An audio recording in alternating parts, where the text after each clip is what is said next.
Yes, please. Good morning, everyone. Welcome to SD Commerce Career, Sector 10, Panchkula. This is CA Dheeraj here, and hope so you're doing well.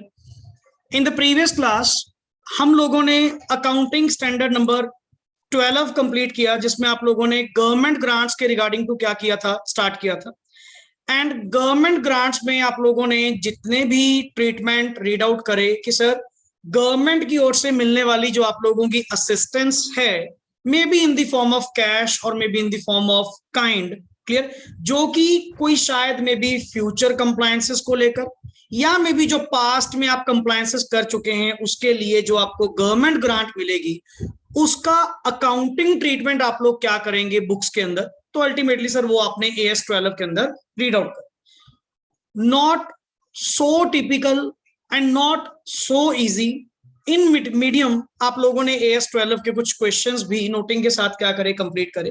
Clear, जिसमें sir आपने दो तरह की approach read out की थी. एक होती है कैपिटल अप्रोच वाली गवर्नमेंट ग्रांट्स, एक होती है इनकम अप्रोच वाली. दोनों के अंदर जो मेन डिफरेंस है, अगर स्टार्टिंग में ही उसको क्लियर कर लिया जाए तो मेरे लिए वो टॉपिक कहीं ना कहीं बहुत ईजी हो जाता है. And main type of questions जो आप लोगों ने वहां पे देखे, जो आपके पास, या आप नेक्स्ट वन अगर नहीं करे होंगे तो आप करेंगे, तो रिफंड ऑफ गवर्नमेंट ग्रांट को लेकर बहुत क्वेश्चंस आप लोगों को मिलने वाले हैं. क्लियर, क्योंकि गवर्नमेंट ग्रांट के अंदर जो अपने आप ही एक टॉपिक इंपॉर्टेंट बन जाता है, वो कौन सा है? Refund of government grant. कि सर जो मिला होगा वो तो ठीक, आप ये बताइए अगर ये गवर्नमेंट ग्रांट आपको रिफंड करनी पड़ी तो उस केस में आप क्या ट्रीटमेंट करेंगे. एंड स्पेशली जो आप लोग डेप्रिशिएबल एसेट्स के केस में रिफंड करते हैं, वो डेप्रिसिएशन का चक्कर पड़ेगा ना. इसीलिए मेन इंपॉर्टेंट क्वेश्चन आपका रिफंड ऑफ गवर्नमेंट ग्रांट के ऊपर यूजुअली बन जाता है. क्लियर, चलिए sir, keep aside AS 12. Now next on accounting standard जो आपके सामने डिस्कस करने वाला हूं, that is most important. Clear, but sir वही है कि जब आप अदर अकाउंटिंग स्टैंडर्ड्स पढ़ चुके हैं, लाइक आपने AS 2 रीड आउट किया, AS 13 अकाउंटिंग फॉर इन्वेस्टमेंट्स आपने पढ़ा, तो कहीं ना कहीं ये आपका AS 10 आप लोगों को इजी लगने वाला है. बट सर थोड़ा सा लेंथी जरूर है. क्लियर, एंड इसके बाद आपको करवाऊंगा accounting standard number 16. Sir nowadays आपकी अकाउंटिंग ऑन द लास्ट है. पेपर 1 आप लोगों का ऑन द लास्ट है, कंप्लीट होने वाला है. सो ऐसा ना हो कि जो डेली का डेली टॉपिक आपको करवाया जा रहा है आप उसको पेंडिंग करते जा रहे हैं.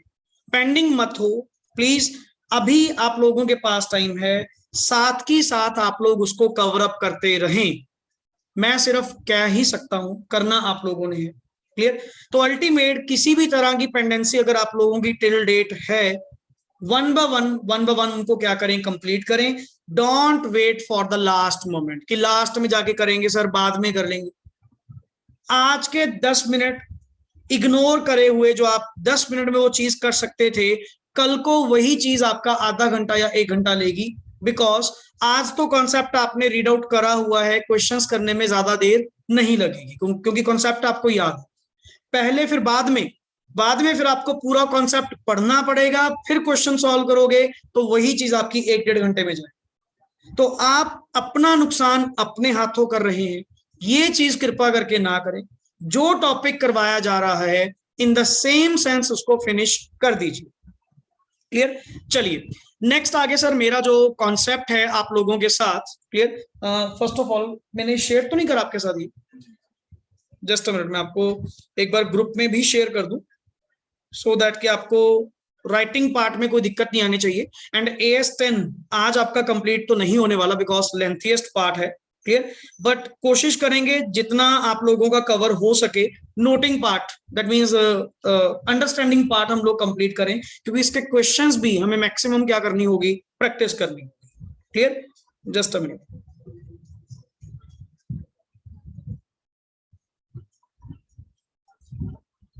लो जी, चेक करो.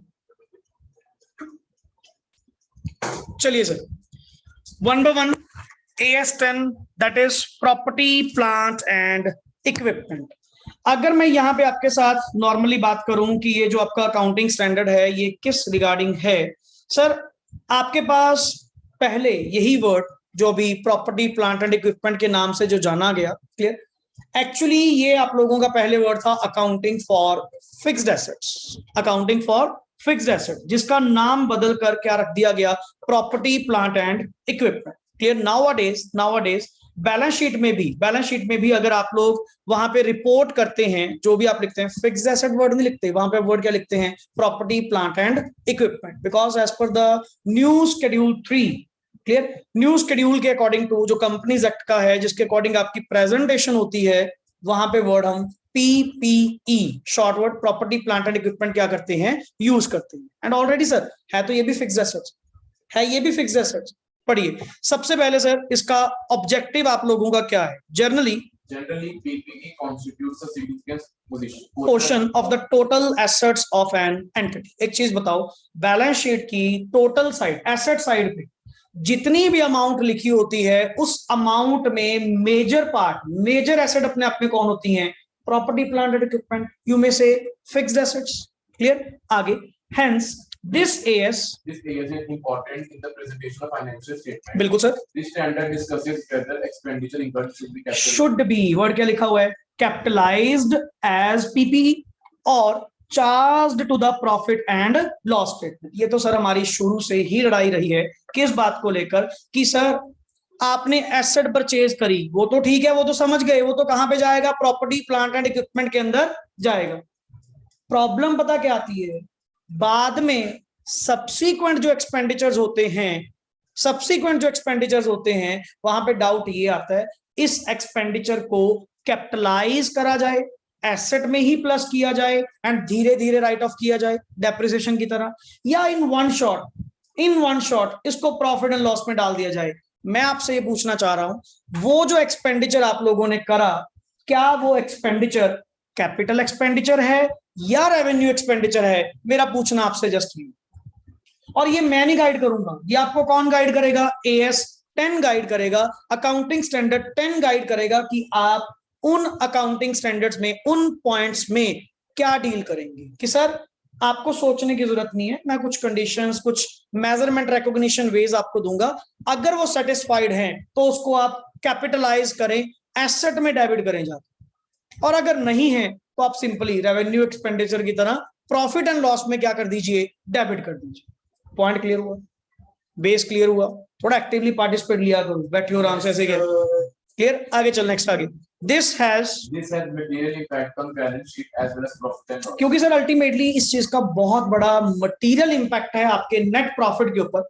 एक तरफ तो आप कहते हो जी नेट प्रॉफिट आपका एक पोजीशन शो करेगा, किस बात की, एक इनकम शो करेगा जो आपके फाइनेंशियल स्टेक होल्डर्स को क्या करवाएगा, एक विश्वास दिलाएगा कि कंपनी क्या चल रही है, सही चल रही है। तो आपकी ड्यूटी बनती है उस स्टेटमेंट ऑफ PL के अंदर रिपोर्ट होने वाला प्रॉफिट या may be loss must show true and fair view. तो ट्रू एंड फेयर व्यू के चक्कर में तो हम सब ये अकाउंटिंग स्टैंडर्ड्स पढ़ रहे हैं कि नहीं सर मैं गाइड करूंगा, हम बताएंगे कि वो जो आपका एक्सपेंडिचर है, नीचे आपने देखा होगा, वो जो एक्सपेंडिचर है वो रेवेन्यू नेचर का है या कैपिटल नेचर का। क्योंकि अगर रेवेन्यू नेचर का हुआ तो कहां पे जाएगा, प्रॉफिट एंड लॉस, अगर कैपिटल नेचर का हुआ तो कहां पे जाएगा, capitalise. That means asset account के अंदर ही उसको क्या कर देंगे, डेबिट कर देंगे। Now the point is that one by one, ये तो भी जस्ट आपका ऑब्जेक्टिव था, क्यों अकाउंटिंग स्टैंडर्ड 10 PPE बनाया गया। चलिए नेक्स्ट आगे सर, स्कोप मोस्ट इंपॉर्टेंट, और ये अकाउंटिंग स्टैंडर्ड ऐसा है जो आपके पूरे पेपर को हिला सकता है। इनके क्वेश्चंस कुछ गारंटी नहीं सर कहां से लेकर आए, बट लॉजिकली अगर तेरा कॉन्सेप्ट क्लियर होगा, तेरा क्वेश्चन कहीं से आ जाए, आप बड़े आराम से सॉल्व कर पाएंगे। क्लियर, स्टार्टिंग से ही मैं एक चीज के ऊपर वर्क कर रहा हूं, बेसिकली आपकी कॉन्सेप्ट क्लियर है। सर ये तो ठीक है कि आपके day by day exam patterns ऐसे हैं कि आपको वैसा ही पेपर देखने को मिलता है जैसे क्वेश्चंस आप आजकल क्या करते हैं, प्रैक्टिस करते हैं, क्योंकि हम ऑलरेडी कवरेज ही सब जगह से लेके चलते हैं। Clear, but main work is that कि अगर कोई मान लो question out of the syllabus आता भी है, पहली बात तो होता नहीं, सिलेबस के अंदर ही होता सब कुछ। अगर आउट ऑफ योर रीच अगर कोई जाता भी है, वहां काम आती है तेरी कंसेप्चुअल क्लैरिटी। अगर तुमने कॉन्सेप्ट क्लियर करा होगा, कॉन्सेप्ट बिल्डिंग अगर आपकी अच्छी होगी, सर क्वेश्चन जहां मर्जी से आ जाए, तुमने लॉजिक सप्लाई करने, लॉजिक्स अप्लाई करने हैं। अब एज अ नेचुरल हम नॉर्मल प्रैक्टिस में क्लाइंट्स के कई बार ऐसे ऐसे केस आते हैं, मैं कहूँ मुझे तो पढ़ाया नहीं गया, मैं क्यों करूं, मेरा तो स्टडी का पार्ट ही नहीं है। भाई साहब, आपको सिर्फ वही नहीं कहा गया जो स्टडी के अंदर लिखा हुआ है कि वही आपने अप्लाई करना है। थोड़ा खुद भी दिमाग लगाओ, खुद भी आप लोगों को इसलिए बिल्डअप करा है। तभी तो आईसीआई न्यू स्कीम लेकर आ रहा है जो 2024 से मे बी आप लोगों के लिए नेक्स्ट ऑन फाइनल्स के टाइम में भी शायद आपके एप्लीकेबल होगी। वो मेन किस चीज के ऊपर वर्क कर रहे हैं? प्रैक्टिकल एप्लीकेशन के ऊपर, प्रैक्टिकल एप्लीकेशन के ऊपर वर्क कर रहे हैं कि सर हर पर्सन आज की डेट में किताबें पढ़ पढ़ के पास तो हो रहा है, but sir knowledge wise, practically wise बिल्कुल डेड है, बिल्कुल डेड है। उसको अगर क्वेश्चन से बाहर कुछ पूछ लिया जाए वो खत्म है सर, डेड है, उसका माइंड चल नहीं रहा। वो क्यों नहीं चल रहा? वो क्योंकि जितना पढ़ाया गया, जितने क्वेश्चन सॉल्व करवाए गए वो तो आते हैं, बट उसके अलावा अगर जरा सा पॉइंट कुछ नया डाल दिया, कुछ हल्का सा प्रैक्टिकल चेंज कर दिया, वही वो गेम से बाहर। इसीलिए to cope with the international accounting bodies, ICI भी अपने आप को इंटरनेशनल लेवल तक लेके जा, और ऑलमोस्ट जितने भी इंटरनेशनल लेवल के आप लोगों की डिग्रीज हैं, सब में एग्जाम पैटर्न आप चेकआउट कर सकते हो। वहां पे प्योरली क्या है? Case study. Case study sir, case study क्या है? Practical application. तेरे सामने 50 नंबर का एक क्वेश्चन पड़ा है। अब एक क्वेश्चन 50 नंबर का मतलब पूरी बुक है सर, उसमें पूरी बुक है। ये नहीं पूछा जाएगा पर्टिकुलरली इन्वेस्टमेंट का क्वेश्चन है, पर्टिकुलरली AS10 का क्वेश्चन है ना सर, पूरा सब कुछ उसके अंदर है। आपको नीचे क्वेश्चंस दिए जाएंगे, you have to reply according to that. That is the motive behind the new scheme जो लाई जा रही। क्यों sir? Conceptual clarity, not this book that book. इन बातों को छोड़ो, बचपना छोड़ो कि सर हमने ये बुक पढ़ी है तो इसी में से पेपर आएगा। जैसे पहले एमबीडी की गाइड आती थी या कोई डीपीटी आती थी, सर ये पहले कॉन्सेप्ट थे, ये आईसीआई में नहीं चलते, समझ गए ना? ये आईसीआई में नहीं चलते, यहाँ पे कॉन्सेप्ट बिल्डिंग चलती है। आगे चलिए, ये scope PPER are generally grouped into various categories. Sir grouped मतलब क्लासिफाई करना उसको। जैसे आप लोग प्लांट एंड मशीनरी का एक ग्रुप, फर्नीचर एंड फिक्सचर का एक ग्रुप, बिल्डिंग्स का एक ग्रुप। सर आप जर्नली जितनी भी प्रॉपर्टी प्लांट एंड इक्विपमेंट है उनकी ग्रुपिंग करते हो, grouping into various categories like land, building, plant and machinery, furniture and fixture, computers etcetera. Class of the asset, clear? Class of the asset आप लोग बनाते हो। This standard does not deal with the following. ये मेरी main चीज जो आपसे discuss करना चाहता हूं सबसे पहले, ये AS10 इनको कवर नहीं करता, इन पे एप्लीकेबल नहीं। कौन कौन? सबसे पहले sir biological assets. Biological assets like, word क्या लिखा हुआ है? Living plants and animals related to agriculture activity other than किसको लिखा हुआ है? अदर देन, कलर चेंज में क्या लिखा हुआ है? Bearer plants. बेयरर प्लांट्स, पहली बात तो अदर देन मतलब ये लोग, इस पे AS10 लगेगा, इस पे लगेगा सर, बेयरर प्लांट्स पे लगेगा। मीनिंग आएगा sir, what do you mean bye bearer plants? होते कौन से? पहले तो ये बायोलॉजिकल एसेट्स कौन सी हुई? Like living plants and animals. Living plants and animals ये सर आपकी नॉर्मली कोई प्रॉपर्टी प्लांट एंड इक्विपमेंट नहीं है। जैसे लाइव स्टॉक क्या है? जो एनिमल्स आपके पास हैं, जो पेट्स आपके पास हैं, क्या वो आपकी फिक्स्ड एसेट का पार्ट बनेंगे? क्या प्रॉपर्टी प्लांट एंड इक्विपमेंट का पार्ट बनेंगे? कभी नहीं बनेंगे सर। AS10 कभी भी आपको उसमें कवर नहीं करता। हाँ, बट अगर बेयरर प्लांट है जिसके ऊपर कुछ बियर होता है, उगता है, प्रोड्यूस जिस पे लगता है, that plant is called as bearer plant. जैसे मान लो वेजिटेबल्स, फ्रूट्स, किसी भी तरह की कोई मतलब नेचुरल प्रोड्यूस, प्लांट पे AS10 लगेगा। प्लांट पे जो प्रोड्यूस लग रहा है उस पे AS10 नहीं लगेगा। अब mango tree is a bearer plant, and bearer plant के ऊपर AS10 is applicable. So mango tree is your property, plant and equipment. But sir, the mangoes which are grown on that tree is not covered. मैंने produce की बात नहीं करी, जो उग रहा है। सर जिस पे प्रोड्यूस हो रहा है जिसके कारण प्रोड्यूस हो रहा है, that is your asset, not the produce, not the produce. फिर आप कहोगे सर ये जो हमारी क्रॉप्स होती हैं लाइक वीट, लाइक राइस, ये हमारी बेरर प्लांट नहीं है, इस पे भी तो उगता है। बट सर वो वन टाइम होता है ना, वन टाइम होता है ना। जितनी भी ये कनक जीरी लगती है, जितनी भी नॉर्मल वेजिटेबल्स लगती हैं, आपने सीड लगाया, क्या वो इन द फॉर्म ऑफ ट्री होगा? सीधा डायरेक्टली क्या होगा? प्रोड्यूस होगा। एंड वो प्रोड्यूस जैसे ही होगा उसको क्या कर दिया जाएगा? कट कर दिया जाएगा। फिर तो सर वो एसेट थोड़ी हुई, वो तो आपका प्रोड्यूस हुआ। एसेट कोई चीज कब बनती है? एसेट कोई चीज, मैंने सीड लगाया, ट्री हुआ, ट्री से हर साल आपको क्या मिलता है? प्रोड्यूस मिलता है। तो that tree will be your bearer plants and assets, not the produce. The plant on which the produce is grown, that is your basically bearer plants. Clear? Like this standard applies to, साथ में लिख गया, this standard applies to, पढ़ के लिखा हुआ है bearer plants, but it does not apply to the, किसको? प्रोड्यूस पे नहीं होगा। ऊपर एरो देख क्या लिखा हुआ? Mango of mango tree. Sir mangoes not covered, mangoes not covered, but sir mango tree covered under AS 10। अब तेरे डाउट्स आएंगे वन बाय वन, रुक तो सही, सारे बीच में कवर होंगे। आगे चल, on the bearer plant. So in normal sense, normal words, I can say bearer plants are covered under AS 10. AS 10. Yes please. हाँ, ये जो तुम्हारे बाग जितने, जैसे मैं क्या वर्ड बोलते हैं उसको, बगीचा जितना भी होता है, सर आप दे सकते हैं। आपकी एसेट है, कंपनी की एसेट है, कंपनी की एसेट है, आपकी एसेट है। आप इसको मॉर्गेज करो कि जितना प्रोड्यूस यहाँ से निकलेगा हम आपके पास मॉर्गेज करते हैं कि अगर हमने आपके पैसे ना दिए तो ये प्रोड्यूस बेचकर आप अपने पैसे क्या कर सकते हैं? रिकवर। जो चीज कंपनी की एसेट है, you can create charge on it, you can create a charge on it. आपकी कंपनी ऐसे बैंक वाले तेरे पास आएंगे।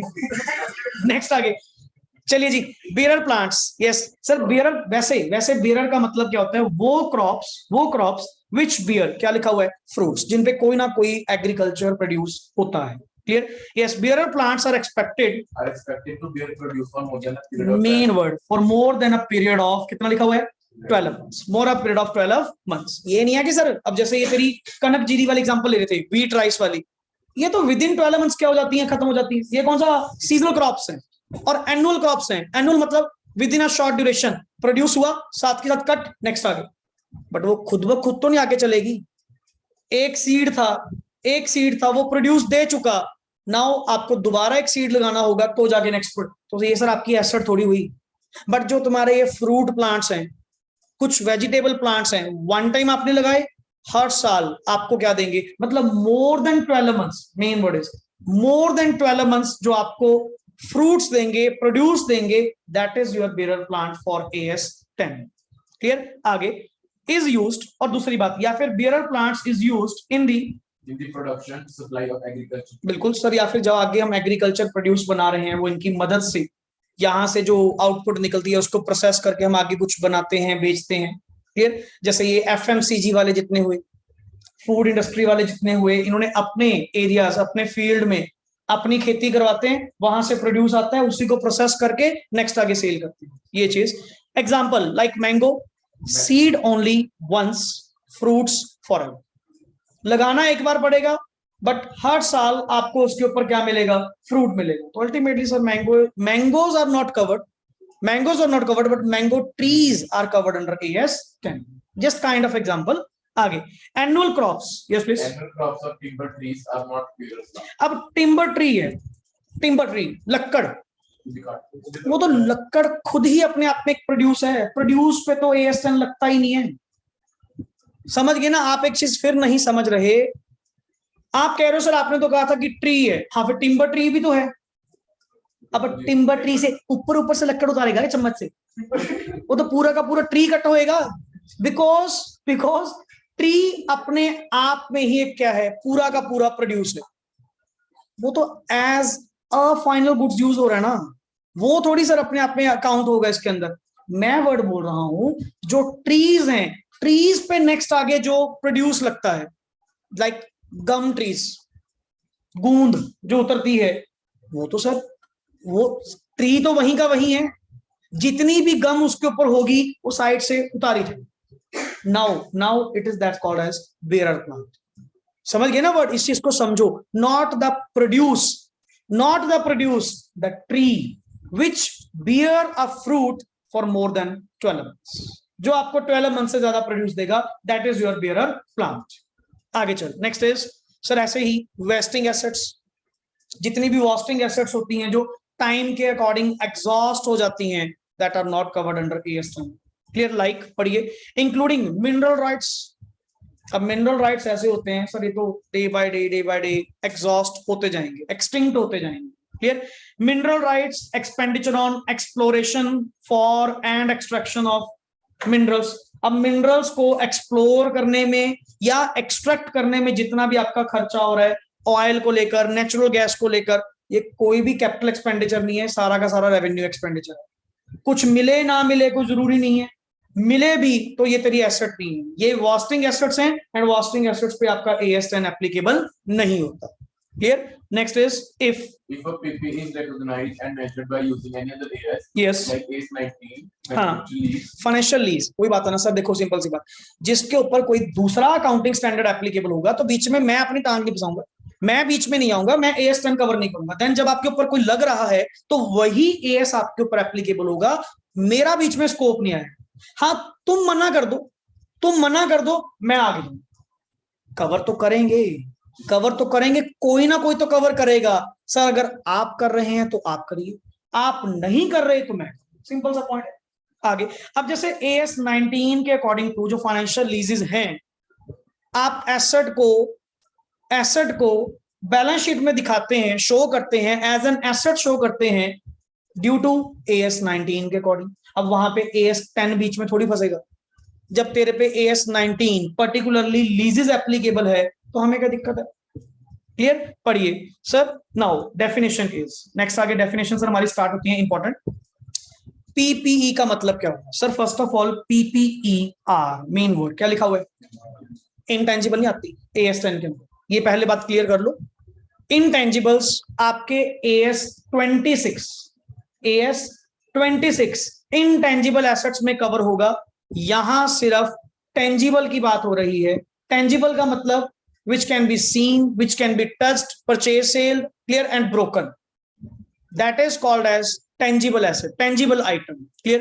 Okay sir, ये बात तो clear है, तो tangible और tangible means which has its own existence, which has its own substance, जिसका अपना एक substance है, अपना एक material है, like this lecture stand, yes sir, इसका अपना एक substance है, अपना एक physical substance है।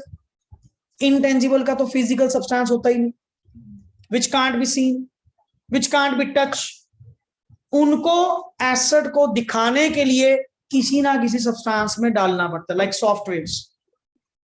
अब मैं तुझे कहूं जी मैंने सॉफ्टवेयर बनाया, दिखा कहां बनाया, कहां दिख तो रहा भाई, यहां थोड़ी दिखे भाई, इंटेंजिबल है। बट मैं कहा मेरे को ट्रांसफर कर दे, मैंने पेन ड्राइव ली, पेन ड्राइव के अंदर सॉफ्टवेयर डाला, आपको दे दिया। मैं कहूं जी देखो सॉफ्टवेयर का फिजिकल सब्सटेंस है, ये टेंजिबल बन गई, टेंजिबल थोड़ी है। सॉफ्टवेयर तो क्या है? इंटेंजिबल है। उसको ट्रांसफर करने के लिए मैंने क्या यूज करा? बट क्या उसका अपना फिजिकल सब्सटेंस था क्या?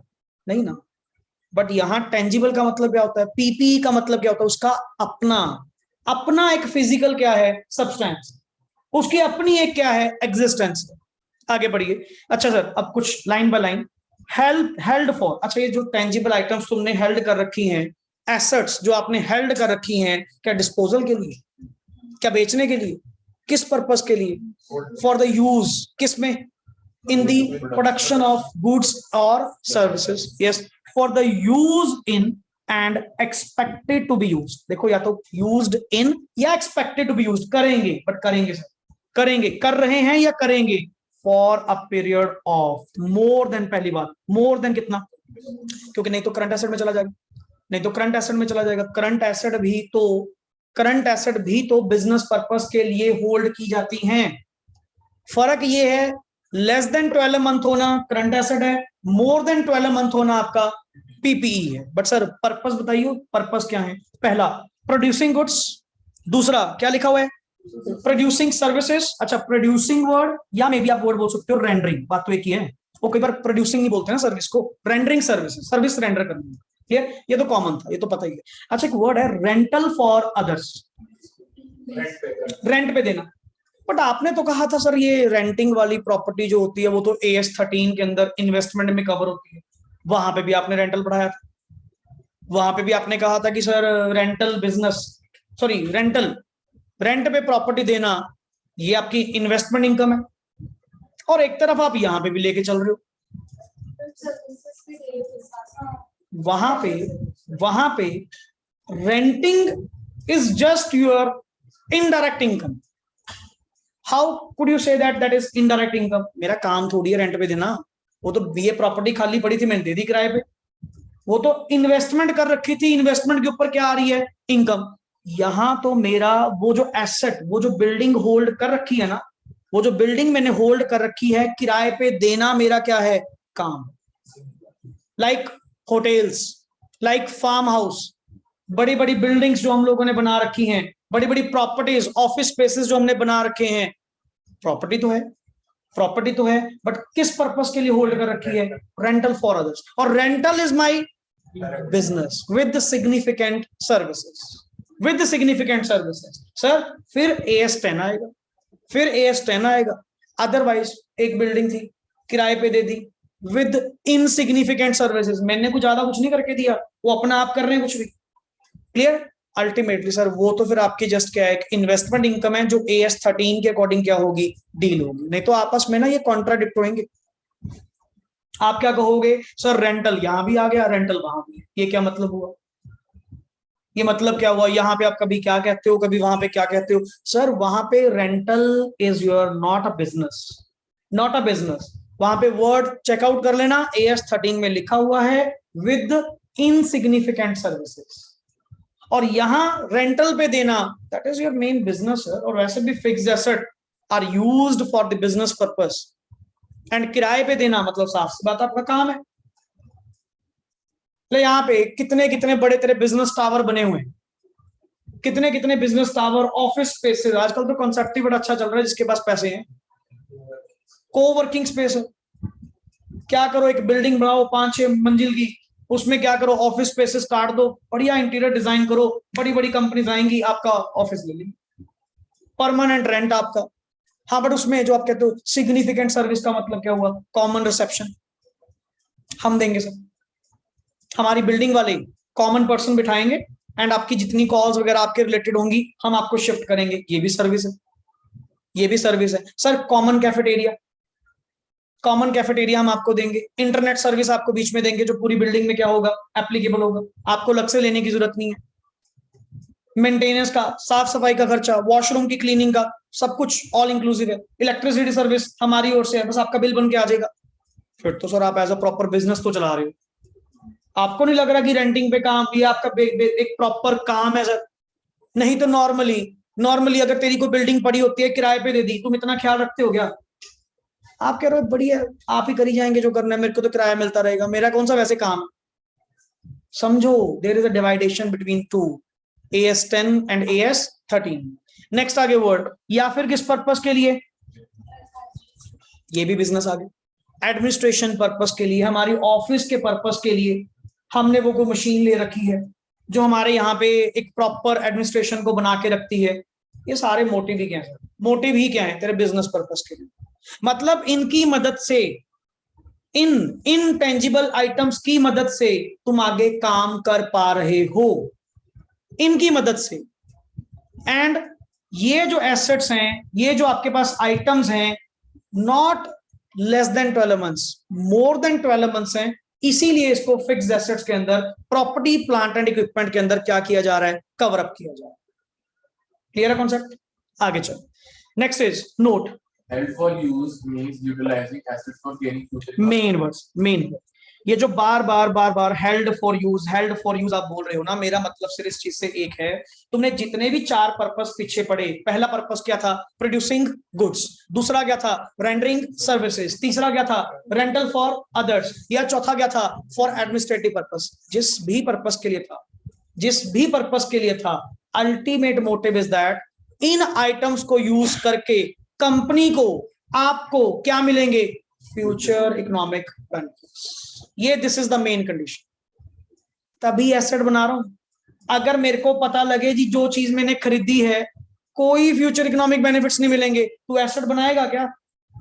आप उसको लटकाएंगे क्या इतने सालों तक? नहीं सर, जब पता है कि फ्यूचर इकोनॉमिक बेनिफिट्स नहीं मिलने वाले, मैं उसको एसेट ही नहीं रिकॉर्ड करूंगा, मैं सीधा ही प्रॉफिट एंड लॉस में लॉस डाल दूंगा। खर्चा भी गलती से ले ली और काम की निकली, बेकार निकली। बट जब चीज निकलती है sir for future economic benefit के लिए कि यस सर आपको मिलेंगे, इनफ्लो होगा, पैसा मिलेगा, आएगा पैसा, यस सर, आप रिकॉर्ड करो सर, अब आपकी वो एसेट बन सकती है। आगे चल, रिकॉग्निशन पे इसी बात की, yes please, recognition and measurement. हाँ जी, इनिशियल रिकॉग्निशन एंड मेजरमेंट। वही तरह हर बार की तरह सर, एक होती है इनिशियल और एक होती है, अब इसमें तो कोई डेप्रिशिएबल नॉन डेप्रिशिएबल वाला कॉन्सेप्ट ही नहीं होगा, फिक्स्ड एसेट है, फिक्स्ड एसेट होती ही क्या है? क्लियर। सो इनिशियल के केस में आप लॉट ऑफ टाइम पढ़ चुके, फर्स्ट टाइम हमेशा जो एसेट होती है वो किस पे रिकॉर्ड होती है? कॉस्ट पे ही हो। सवाल तो उठेंगे किस पे? सब्सिक्वेंट के टाइम, कि उसको रीवैल्यू करना है, नहीं करना, हिस्टोरिकल कॉस्ट पे चलेगा, व्हाटएवर। इनिशियल पे कुछ नहीं आएगा सर, पढ़िए, it is the time where the entity incurred the cost। Sir initial का मतलब क्या होता है? वो मोमेंट, वो टाइम जहां पे कंपनी ने, एंटिटी ने पैसा खर्च करा, इंकर करा, एक्सपेंडिचर करा। Now here comes the word that moment is the most important moment. Why? उसी टाइम तुझे डिसाइड करना होगा क्या वो तेरा रेवेन्यू एक्सपेंडिचर है या कैपिटल एक्सपेंडिचर है। अब यहाँ पे हम लोग डेली नॉर्मली चेंजेस कुछ ना कुछ करते रहते हैं, कोई नया कुछ लेकर आ रहे हैं, लगा रहे हैं। अब मैं अगर नॉर्मली बात करूंगी, जितना हमने एक्सपेंडिचर करा, मान लो जी मेरा 12-15 हजार पे लग गया, 15,000 पे लग गया, अब मेरे माइंड में क्या आएगा? बुक्स में मेंटेन कर रहा हूं, क्लियर, 15,000 को मैं एसेट रिकॉर्ड करूं या प्रॉफिट एंड लॉस में वन शॉट में डेबिट करूं? अरे एसेट रिकॉर्ड करने का मतलब क्या है? जाएगा तो वो भी पीएल में, बट किस में? किस्तों में। धीरे धीरे करते करते वो आपका क्या होगा? राइट ऑफ होगा, जाएगा तो वो भी पीएल में, और रेवेन्यू एक्सपेंडिचर इकट्ठे ही पीएल में जाएगा। यही फर्क है। बट नहीं, एक तरफ आप क्या कहते हो? मैचिंग कॉन्सेप्ट है जी। And what do you mean by matching concept? Matching concept क्या? जितना खर्चा डाल रहा है उसके बराबर की क्या डाल? इनकम, तो मैच होगा। अच्छा, फिक्स एसेट थी, पहले साल 15,000 खर्चा डाल दिया, उसके FEB बेनिफिट जो आपको मिलेंगे वो मिलेंगे 5 साल। आपको नहीं लग रहा कि आप गलत रिप्रेजेंट कर रहे हो? जब तुझे बेनिफिट कितने साल मिलेगा? 5 साल। तेरे को डेप्रिसिएशन भी 5 साल नहीं डालनी चाहिए, तूने वन शॉट में क्यों डाला 15,000 वहां पे? अब जब पीएल में FEB 5 साल आएंगे तो डेप्रिसिएशन भी 3 करके हम वन बाय वन क्या करेंगे? Right of. That's the main point. समझे ना point? Clear? This is the initial recognition. Next आगे चलिए जी। अच्छा, इधर सब्सिक्वेंट के केस में पढ़िए जी, measured as on the date of balance। और बैलेंस शीट डेट को देखेंगे सर, वो मेथड आएंगे सब्सिक्वेंट के केस में कि बैलेंस शीट डेट को क्या देखना सर? देखना ये है कि उस पर मेथड कौन सा लगाते हैं, पॉलिसी, योर अकाउंटिंग पॉलिसी क्या है, क्या आप हर बार रीवैल्यू करते हो? आप क्या रिवैल्यूएशन मॉडल के अकॉर्डिंग चलते हो या कॉस्ट मॉडल के अकॉर्डिंग चलते हो? मुझे ये बताओ। तो ये सवाल आप लोगों का नेक्स्ट आगे क्या होगा? कंटिन्यू होगा। अभी तो जस्ट ये बता दिया। सब्सिक्वेंट का मतलब पता क्या होता है? ये टाइमिंग की बात कर रहे हैं। इनिशियल मतलब at the time, date of acquisition, और सब्सिक्वेंट मतलब बैलेंस शीट। मैं तो टाइमिंग बता रहा हूं, मैंने अभी बताया कुछ नहीं किस पे करना है। आगे चल, important, yes, PPE should be recognized in the books of accounts when it satisfies the following two, मतलब both, दोनों की दोनों कंडीशंस अगर क्या होंगी? सेटिस्फाई होंगी, तब उसको अपनी बुक्स में एज एन एसेट आप क्या करना? शो करना। ऐसे ही पंगा मत ले लेना। अगर होगा तो पहला वर्ड क्या लिखा हुआ है? अच्छा वर्ड देख, पहला ही वर्ड क्या लिखा हुआ? What do you mean by probable? How much chances? How much? 50% से ज्यादा. मेन चीज चांसेस तो जी 20% भी है, फ्यूचर इकोनॉमिक बेनिफिट आएंगे, फिर किस बात के लिए खुश हो रहा है भाई? 20% क्या कोई बहुत बड़ा चांस है? ये तो ना के बराबर है. कहते जो 40 लगा लो, हम फिर भी नहीं मानेंगे. मोर देन 50. प्रोबेबल का मतलब क्या होता है? Expected more than not. इसको बोलते हैं likely to be more than not. Clear? और वो चांस कब होगा सर? 50% से ज्यादा चांसेस हैं आने के और कम चांसेस हैं जाने के. That is called as probable. तो यहां पे प्रोबेबल का मतलब क्या होता है sir? More than 50%. More than 50% आपके चांसेस क्या है कि आपको, अगला वर्ड क्या लिखा हुआ था? फ्यूचर इकोनॉमिक बेनिफिट्स क्या करेंगे? आएंगे. Future economic benefits flow to the entity मतलब इनफ्लोस. क्लियर? इनफ्लोस आएंगे, क्योंकि देखो एसेट आज खरीदी है, आज तो क्या होगा? आउटफ्लो, पैसा जाएगा. बट सर क्या ये पैसा तुझे वापस आएगा? मैं तुझसे पूछ रहा हूं, आज तूने 1 लाख रुपए लगाए, आज तो आउटफ्लो होगा, नो डाउट. खरीदोगे, पैसा जाएगा, या एट सम डेट जाएगा तो सही. मैं तुझसे ये पूछ रहा हूं कि ये लाख रुपए अपनी बुक्स में डेबिट तो करेंगे, क्या प्रॉफिट एंड लॉस में डेबिट करें या एसेट में डेबिट करें? मेरा सवाल ही. मैं कहा जी एसेट में डेबिट तब करना अगर तुझे प्रोबेबल है इस एसेट को यूज करके मुझे क्या मिलेंगे? Future economic benefits. Future economic means पैसा, इकोनॉमिक बेनिफिट्स मिलेंगे. इफ यस प्लस आज उसकी जो कॉस्ट है शुड बी मेजर्ड, क्या लिखा हुआ है? रिलायबल. और आज उसकी कॉस्ट में रिलायबली मेजर कर सकता हूं. If both conditions are satisfied, go for that. कर दे asset account debit, machinery account debit, furniture fixture account debit, जो करना है कर. बिकॉज तेरी ये 2 कंडीशंस क्या है? Satisfied. Now you may recognise that expenditure as an asset in your books.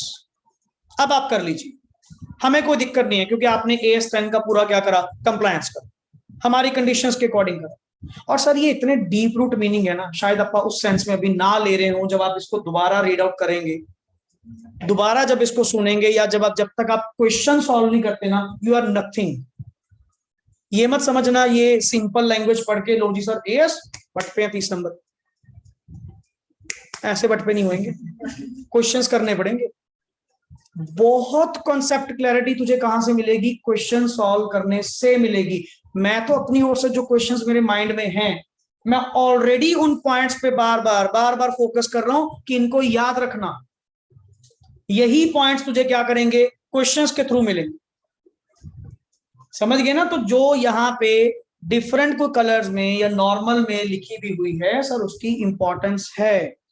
Underline किया गया है या पेंसिल से वर्क किया गया है या कुछ लिखा गया है, उसकी इंपॉर्टेंस है.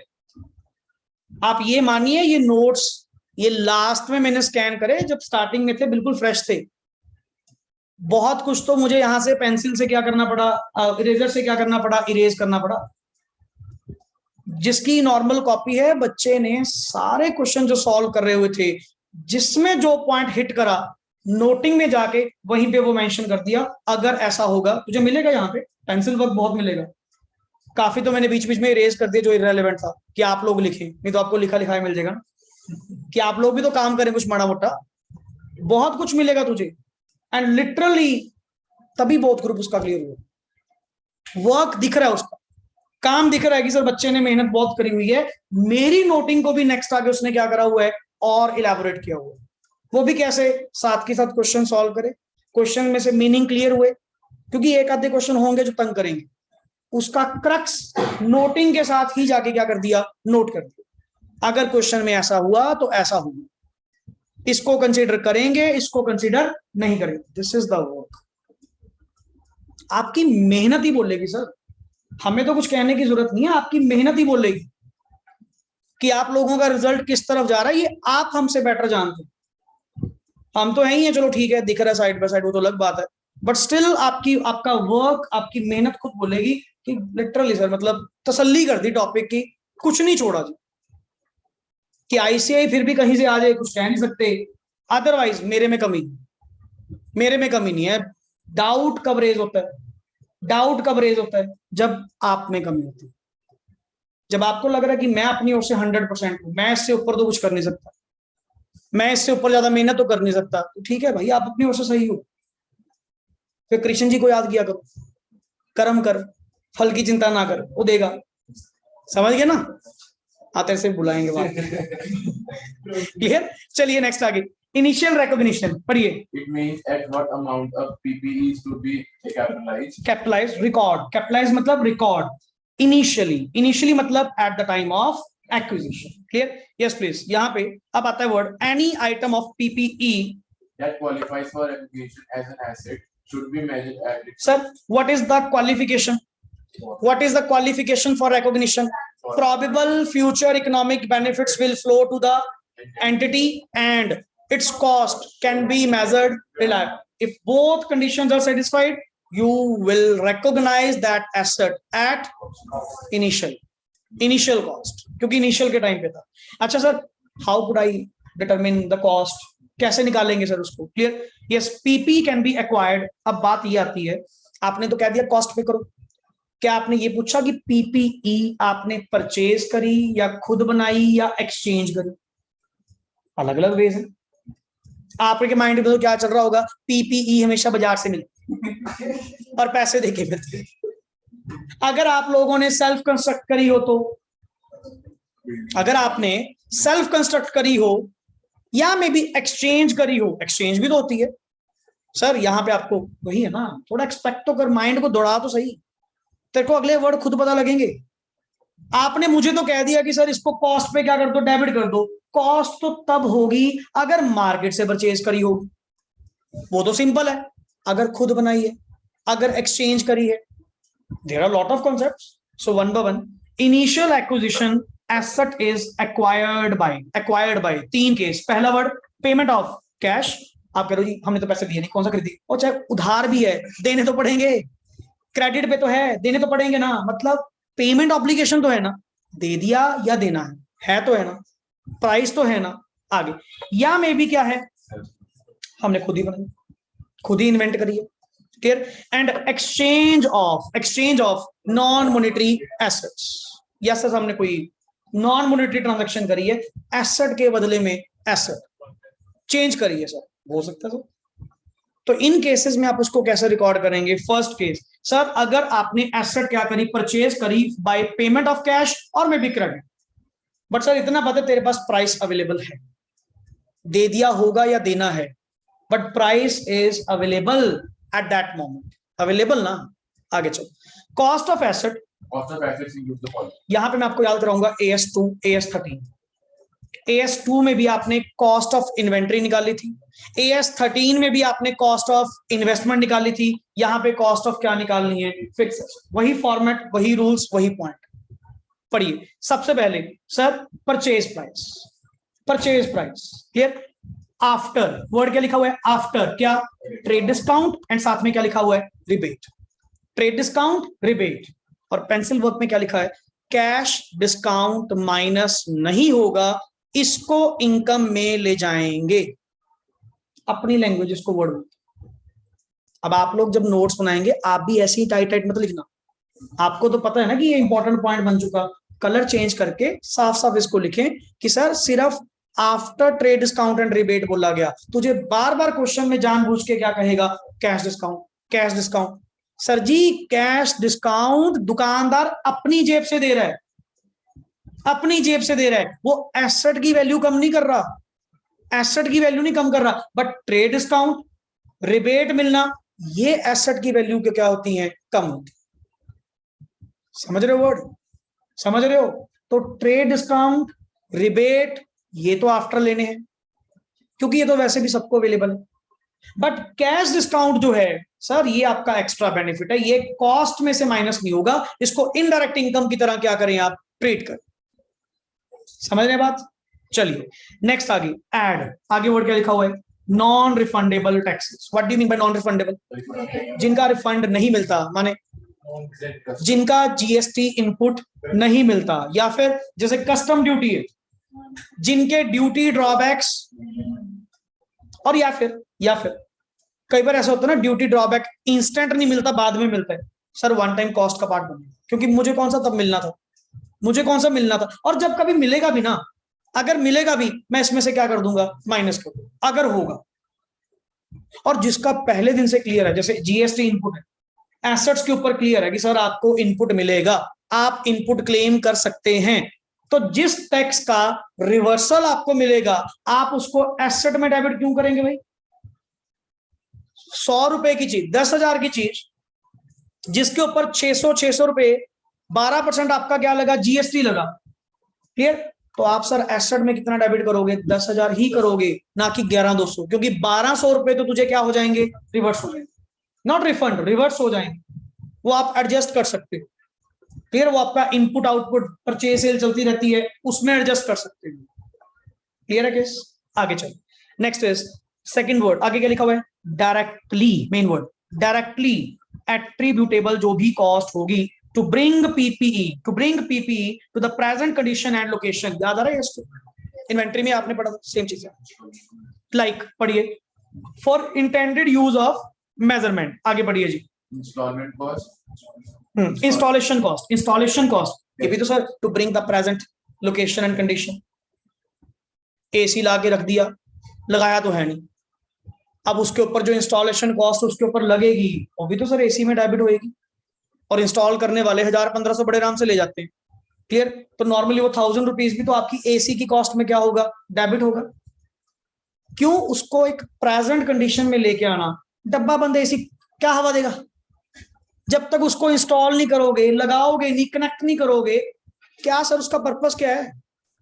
क्लियर? आगे चल sir, test run, most important, test run चला के देखना। और सर कई एसेट्स की देखो, जब चलाएंगे उसकी क्या आएगी कॉस्ट, क्योंकि जो आपका नेक्स्ट ऑन पर्सन है, जो जिससे भी आपने परचेज करा, सर ये डमी पड़ी है जी, आप इसको चेकआउट कर सकते हो, इसको चला के कैसे देखूं? कहता सर अगर चला के देखोगे तो उसके चार्जेस पड़ेंगे जी, हम नहीं ऐसे अलाउ करते।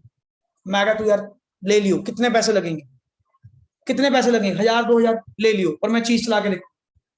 टेस्ट रन, ट्रायल के जो चार्जेस हैं दैट आर आल्सो मर्ज, वो भी आपके कॉस्ट का पार्ट बनेंगे। आगे अच्छा, ट्रायल रन एक्सपेंसेस, या आगे वर्ड क्या है, स्टाफ कॉस्ट या professional valuer expenses like designers, इनका जो खर्चा है, clear? Handling cost and insurance expense, ये सारे के सारे ना, जब तक वर्ड डायरेक्टली एलोकेबल है, डायरेक्टली एट्रीब्यूटेबल है, कॉस्ट का पार्ट बनेगा सर, जरूर बनेगा। साइड पे देख वर्ड, आपको शायद ना समझ आए, बता रहा हूं, journal and administration overheads. Sir ये तो जर्नल एडमिनिस्ट्रेशन ओवरहेड्स वगैरह हैं, ये तो नहीं कॉस्ट का पार्ट बनने चाहिए, जब तक एसेट से डायरेक्टली रिलेट नहीं करते तब तक तो नहीं आने चाहिए। क्लियर? आगे, नॉट इंक्लूडेड एज, क्यों? Directly not related to the asset, side पे मेंशन। अब देखिए वर्ड्स ऐसे होते हैं, जब तुम ये पढ़ोगे ना, साथ में इतना सा पढ़ लिया ना, तेरे माइंड में आ गया कि हाँ सर ये आने नहीं चाहिए। क्यों? एक तरफ तो कह रहे हो कि डायरेक्टली एलोकेबल, डायरेक्टली एट्रीब्यूटेबल होने चाहिए, और एक तरफ कह रहे हो कि ऐसा कुछ है ना सर, ये नहीं चाहिए। एक तरफ होके चलो भाई, आगे चल। Next is sir borrowing cost as per AS 16, बिल्कुल सर, ये भी आपकी कॉस्ट का पार्ट बनेगा। Expected expenses for decommissioning, dismantling या रिमूवल एक्सपेंसेस। कई बार नमी एसेट लेने के लिए पहले पुरानी हटानी तो पड़ेगी, पुरानी को डीकमीशन, डिसमेंटल वो भी तो करना पड़ेगा, उसको उतारने करने का। अब बड़ा सारा प्लांट है, फैक्ट्री लगी हुई है, इसकी जगह नया प्लांट लगाना है, पहले इसको बाहर निकालोगे तो जाके नए वाली आएगी। घर बनाना है, पहले पुराना घेरेंगे तभी नया बनेगा, उसके ऊपर ही माला चढ़ा दोगे? कहां सर, पहले पुराने को डीकमीशन करना होगा, डिसमेंटल करना होगा, रिमूव करना होगा, उसकी कॉस्ट। घर तुड़वाने की पुरानी कॉस्ट, खर्चा तो उस पर भी आ रहा है लेबर का, वो भी सर आपकी एसेट का पार्ट बनेगा। क्लियर? एंड लास्ट वर्ड क्या है, साइट प्रेपरेशन कॉस्ट, और उसके लिए जो साइट आपने प्रिपेयर करी उस एसेट को रखने के लिए।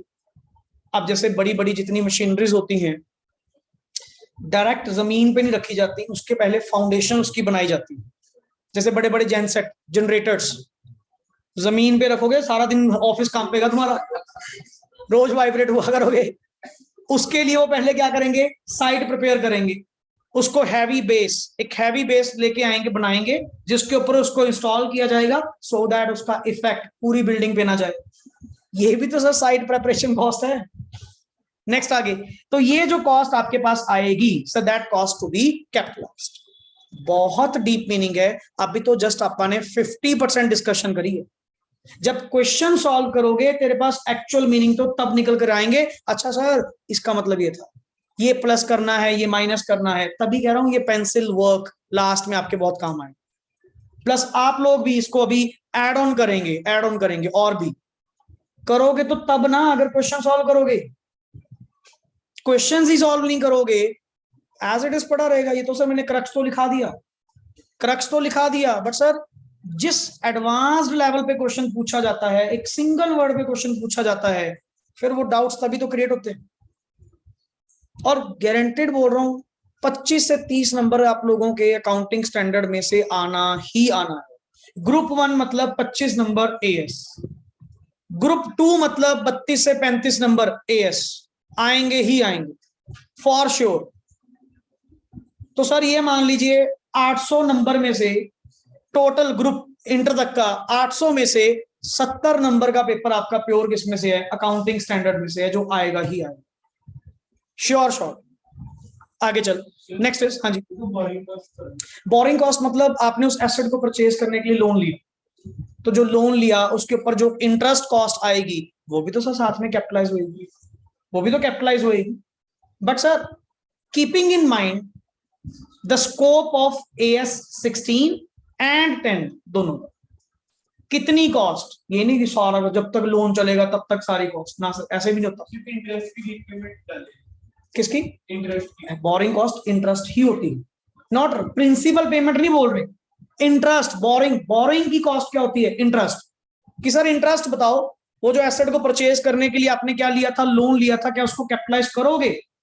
कहता सर AS 16 से पूछ लेते हैं एक बार, अगर AS 16 के अकॉर्डिंग वो आपकी क्वालिफाइंग एसेट है, अगर उसने यस कर दिया, हाँ बिल्कुल ऐड करेंगे सर।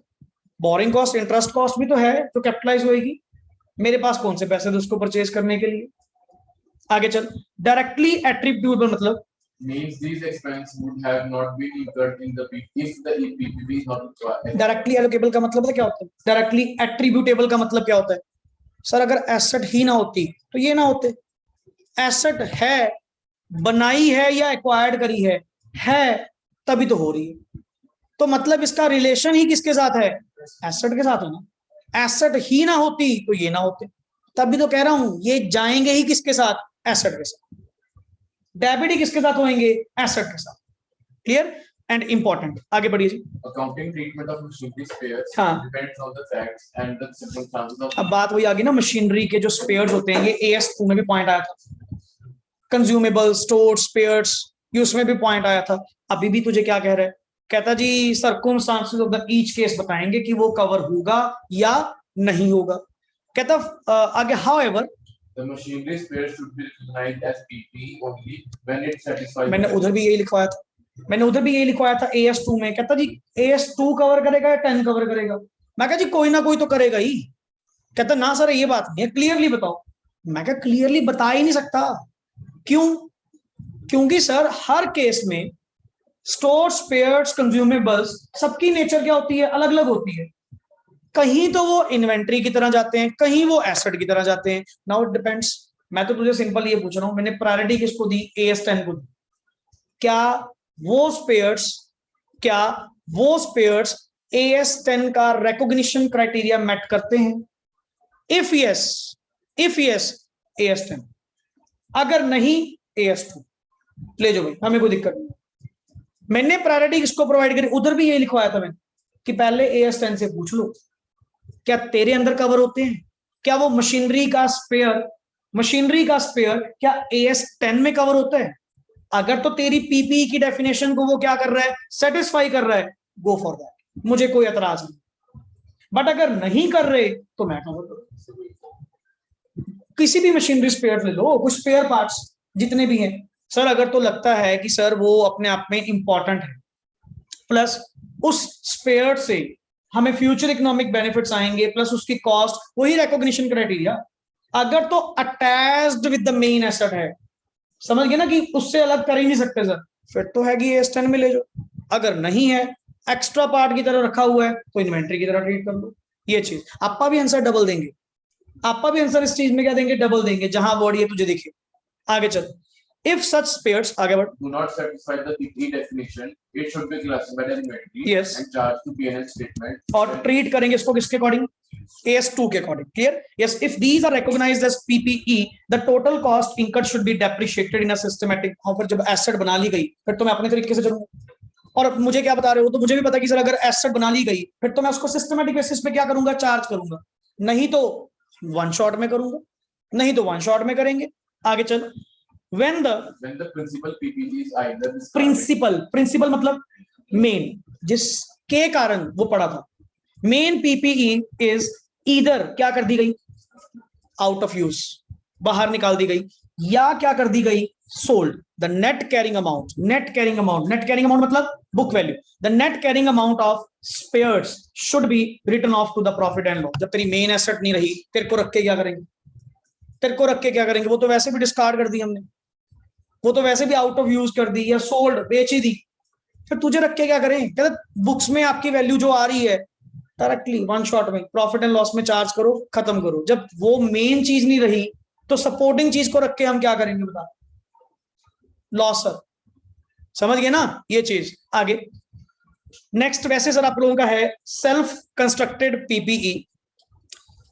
सेल्फ कंस्ट्रक्टेड में कर लेते हैं, 10 मिनट का टॉपिक है ये करके। आफ्टर दैट कंपोनेंट अकाउंटिंग में नेक्स्ट क्लास से करवाऊंगा, मे बी इसके ऊपर अपने 2 लेक्चर्स और लगेंगे।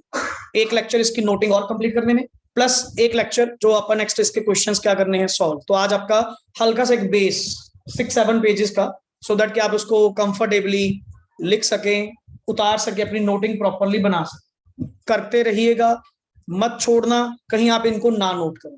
Clear? Yes please. The following cost should be capitalized when the assets are constructed by the entity. अच्छा, अब आपकी है self constructed asset. Self constructed का मतलब क्या हुआ, हम खुद बना रहे हैं, हमारे इंजीनियर्स वेले बैठे हैं, उनसे क्या करवाना है, उनसे खुद कहो जी एसेट बनाओ। कहते जी किस तरह की चीज चाहिए, तो ठीक है सर, मटेरियल हम आपको प्रोवाइड करने को तैयार है, नॉलेज आपके पास है, बाजार से लेने की बजाय अगर खुद ही बना सकते हैं तो खुद ही बना लो, सेल्फ कंस्ट्रक्ट कर लो। बट सर सेल्फ कंस्ट्रक्ट की कॉस्ट तो होती है, मटेरियल तो लगी रहा है, लेबर तो लगी रही है। हाँ, माड़ा मोटा जो प्रॉफिट होता था वो नहीं लेके चलेंगे, अब खुद से प्रॉफिट थोड़ी कमाएंगे। अब जो आप अपने घर के लिए सामान लेके जाते थे, वहां पे भी एंट्री क्या पास करते थे, drawings account debit to purchases पाते थे, सेल तो नहीं कभी वर्ड यूज करा, खुद को तो नहीं कभी सामान बेचा। तो ये भी तो आपकी अपनी चीज बन रही है। सिर्फ कॉस्ट, किसी तरह के इंटरनल प्रॉफिट्स अगर होंगे, इंटरनल तुम्हारे खुद के प्रॉफिट्स, इलिमिनेट सर, इसको नहीं लेके चलो। पढ़ो, यस, द फॉलोइंग कॉस्ट पढ़िए। Number 1, all the cost which are capitalized under the sub topic A above. एक तो वो ऊपर वाला कॉपी पेस्ट, जो सामान आपने उसको बनाने के लिए लिया होगा वो तो आएगा ही आएगा, plus any other cost of construction that directly relate to the specific asset. उस स्पेसिफिक एसेट को कंस्ट्रक्ट करने के लिए जो भी पर्टिकुलर खर्चा हुआ वो भी आप एड अप करेंगे, ये तो डायरेक्टली रिलेट करता है। Clear? And any other cost, yes, that can be allocable to the construction activity, जैसे ओवरहेड्स का खर्चा, ये वर्ड लिखा हुआ है ना, OH, that is called as overheads, ये भी तो लगेंगे, जो एसेट को बनाने के लिए डायरेक्टली तो नहीं लग रहे है, तो कॉमन खर्चा, बट उस कॉमन खर्चे का पार्ट उस एसेट पे भी तो जाएगा, उस एसेट पे भी तो क्या करेंगे, एलोकेट करेंगे, ओवरहेड्स की allocation. Clear? Plus borrowing cost, ये तो आपकी पहले भी थी, अब भी है। क्लियर? नीचे पढ़े, नंबर 1 पढ़िए, the entity should not include internal profits from sir, what do you mean by internal profits? जैसे उस एसेट को बनाने के लिए रॉ मटेरियल हमने अपने कहां से लिया, स्टोर से लिया। अब स्टोर से लिया, वैसे तो वो रॉ मटेरियल हम आगे महंगे पे बेचते हैं, वो आगे जो यूज करते हैं वो अपना मतलब चीज बनाकर सेल करते हैं महंगे पे, यहाँ पे आप किस पे लेके चलेंगे सर, कॉस्ट पे, जितने पे आया उतने पे, not selling price. Clear? So cost इसकी क्या करेंगे, इंक्लूड, नॉट एट एसपी पे नहीं करेंगे। Next is, yes, on any items used from its stores, only cost of the items will be capitalized. बिल्कुल. नेक्स्ट वर्ड इज कोई abnormal loss. अब sir आप खुद बना रहे हैं, नॉर्मल लॉस होता तो फिर भी पार्ट रहेगा. प्रोसेस कॉस्टिंग आप पढ़ रहे हैं, नॉर्मल लॉस है तो फिर भी वो कॉस्ट का पार्ट रहेगा. बट अगर कोई एबनॉर्मल लॉस है वो तो तुम्हारी गलती है ना, वो कॉस्ट के अंदर तो नहीं आएगा. Abnormal loss of material, labour और any other sources should not be part of किसका, सेल्फ कंस्ट्रक्ट. सर ये एबनॉर्मल लॉस की एक ही जगह होती है, वो क्या है, profit and loss. Normal loss होता ना कि गुड्स की नेचर ऐसी है सर, जब आप बनाओगे तो खराब होगा, कोई बात नहीं सर, नॉर्मल है ना, रहने दो. अगर होता एबनॉर्मल, मैं कॉस्ट के अंदर नहीं, इसको प्रॉफिट एंड लॉस में लेके जाएंगे, इसकी जगह यहां नहीं है सर, प्रॉफिट एंड लॉस में लेके जाएंगे. आगे पीपी इज एक्वायर्ड बाय, चलो ये तो सेल्फ कंस्ट्रक्टेड, आपने खुद बनाई. अब आता है वर्ड कि अगर आपने क्या करी सर, वो एक्सचेंज करी, एसेट को क्या किया, एक्सचेंज विद अनदर एसेट. पढ़िए, when a PPE is acquired in exchange of part exchange for another asset. Yes. The asset is usually recorded at fair value. Usually word खुद ही बोल गया क्या, वैसे usually हम किस पर रिकॉर्ड करते हैं, fair value of either at, या तो fair value of asset given या may be fair value of asset acquired. नीचे वर्ड क्या लिखा गया, whichever is more clearly evident. Evident मतलब विच, रिलायबल, विश्वसनीय है, दोनों में से ज्यादा कौन, क्योंकि हो तो एक्सचेंज रहा है, मैंने कौन सा पैसे दिए, तो भाई जो तू दे रहा है या तो उसकी फेयर वैल्यू, जो तू ले रहा है या तो उसकी फेयर वैल्यू, जो दोनों में से ज्यादा रिलायबल है ना, जो दोनों में से ज्यादा रिलायबल है उस पर आप अपनी एसेट क्या कर लो, रिकॉर्ड. क्योंकि पैसा लेन देन तो हुआ ही नहीं, समझ गए ना. तो हम तो सर जो दोनों में से विश्वसनीय होगी, क्लियरली गिवन होगी, क्लियरली एविडेंट होगी, उस पर विश्वास करो. आगे, the above rule is followed if exchange transaction has commercial substance, that is a genuine business transaction. और ये रूल तब फॉलो होगा जहां पे देख, फेयर वैल्यू किसी चीज की कब होगी, फेयर वैल्यू कब होगी किसी चीज की, मार्केट वैल्यू कब होती है, जब प्रोडक्ट मार्केटेबल होगा. प्रोडक्ट मार्केटेबल होगा तभी उसकी मार्केट वैल्यू होगी ना. मैंने कहा जाओ इसकी मार्केट वैल्यू लगा के लगाओ, कहता मार्केट कौन सी है, मार्केट तो है ही नहीं इस प्रोडक्ट की. कहता सर फिर ये तो नहीं रूल अप्लाई होगा, ये तो रूल अप्लाई ही नहीं होगा, क्योंकि तुमने तो मुझे क्या कहा, फेयर वैल्यू लेकर आओ, या तो जो एसेट दी गई या जो एसेट ली. ये तो वहां होगा जहां पे प्रोडक्ट का क्या है, कमर्शियल सब्सटेंस है, that is readily market available, readily available market. फिर तो जेन्युइन केस है सर. अगर नहीं है, पढ़िए, if the transaction did not have commercial substance or the fair value cannot be measured. Sir fair value निकल नहीं सकती, रिलायबल ही नहीं निकाल पाएंगे, इतना पता है हमें तो. देन द रिसीव्ड पीपी, अब मैं तो कुछ करूंगा ना, फिर ऐसे कर, तेरी बुक्स में जितनी बुक वैल्यू आ रही है ना, एसेट भेज दे, उसको ले ले, उसी वैल्यू. ऊपर वाले में दोनों में से क्या निकालने को कहा था, मार्केट वैल्यू. बुक्स में क्या होती है, बुक वैल्यू. वो तो तब था जब कमर्शियल सब्सटेंस था. अब आप कह रहे हो जी कमर्शियल सब्सटेंस तो नहीं, अगर नहीं है वैल्यू को मत छेड़ो, एसेट गई आ गई, समझ लो. उसी पुरानी वैल्यू पे क्या करते रहो, कंटिन्यू करते रहो. पढ़ो sir, the received PPE value should be measured at the carrying amount means book value of the asset given up. that means sir old asset जो हमारे, उसी पे जो न्यू एसेट आपकी आएगी उसी वैल्यू पे हम क्या करेंगे, रिकॉर्ड. हुआ क्या, एनी डाउट? तो अभी हम लोगों ने इनिशियल रिकॉग्निशन का पॉइंट करा, नॉट कंप्लीट, अभी आप लोगों का वो पेंडिंग है पॉइंट, जिसमें आप लोगों ने कंपोनेंट अकाउंटिंग अभी रीड आउट करना है. सो ज्यादा जल्दी नहीं करेंगे, मेरे को पता है कि सर ये AS10 थोड़ा हैवी है, मेरे लिए हैवी है, मेरे को पता है. क्लियर? आप लोग तो अभी इसको करेंगे, सॉल्व करेंगे, तब पता लगेगा. मेरी ओर से ये कम से कम 2 लेक्चर और लगेंगे. क्लियर? सो आपके जो रिस्पेक्टिव अकाउंटिंग स्टैंडर्ड्स हैं, जो आप लोगों के टॉपिक हैं, 1 by 1 ऑन पेस आप लोगों के चलते रहेंगे, 1 by 1 कंप्लीट होते रहेंगे, बिकॉज मेरा टारगेट है. क्लियर? सो आप लोग अपनी ओर से पेंडेंसी कृपा करके मत छोड़ो. जो टॉपिक आप लोगों को लेटेस्ट क्लास में करवाए जा रहे हैं, इसको तो फिनिश कर दीजिए अभी के अभी. Don't wait for the last moment, to be very clear. बार बार जो हम लोग सवाल पूछते हैं ना कि सर मैनेज हो जाएगा, मैनेज करना पड़ेगा. करना पड़ेगा और कोई कुछ नहीं है सर, सिंपल जस्ट मैनेजमेंट है। और वो चीज भी आप लोग अपने हैंड्स में खराब कर रहे हैं और कोई कारण। स्टार्टिंग से लास्ट डे तक एक ही चीज बोल रहा हूं, जो करवाया जा रहा है तुम्हें सिर्फ उसकी चिंता होनी चाहिए, जो नहीं हुआ वो हमारा काम है, वो हमारा काम है, वो तुम्हारा काम नहीं है सोचना कैसे होगा सर, कैसे करेंगे। तेरा काम है जो करवाया जा रहा है उसको 100% कर। क्या वो हो गया पहले? नहीं सर, पहले आप करवा लो, हम बाद में देखेंगे। सर फिर मैनेजमेंट तो आप लोग ही अपनी खराब कर रहे हो, रिजल्ट तो आप ही अपना खराब कर रहे हो अपने हाथ। आपका काम है जो चीज करवाई जाए, डन सर, नेक्स्ट डे आवाज ये आएगी सर करवाओ, आगे चलो, हो गया, वो तो डन है सर हमारी ओर से, वो तो हो चुका। जब भी टेस्ट होगा बुलाना होगा, बस एक रिवीजन लेंगे हम लोगों ने, अकॉर्डिंग दैट हमारा क्लियर। बट आप कहते हैं सर वो भी नहीं हुआ, नए वाला भी आप साथ साथ नहीं कर रहे, तो होच पोच तो होएगी होएगी। वो होच पोच तो आप खुद ही कर रहे हैं। आज के 2 घंटे इंजॉय कर लोगे ठीक है, वही बाद में 4 घंटे लगाने पड़ेंगे, ठीक है ना। तो अपनी बनिया सोच तो क्या कहती है, भाई आज ही 2 घंटे लगा ले, आज ही 2 घंटे लगा ले, क्यों बाद में 4 घंटे खराब करेंगे।